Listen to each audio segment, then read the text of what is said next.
புவிப்பு விசையினால பூமியோட மேற்பரப்பில் இருக்க எல்லா பொருளும் பூமியால ஈர்க்கப்படும். அதனால தான் இந்த வளையத்தை நான் மேலே வைக்கும்போது மேலே இருந்து கீழே வரும். இதே வளையத்தை நான் கீழே வைக்கும்போது கீழே இருந்து மேலே போகுமா பார்க்கலாம்.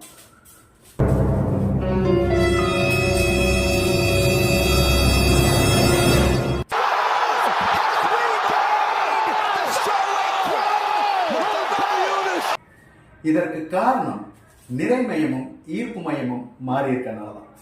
பொதுவா இந்த வளையத்தோட ஈர்ப்பு மையமும் நிறை மையம் அதோட வடிவியல் மையத்துல இருக்கும், சென்டர்ல இருக்கும்.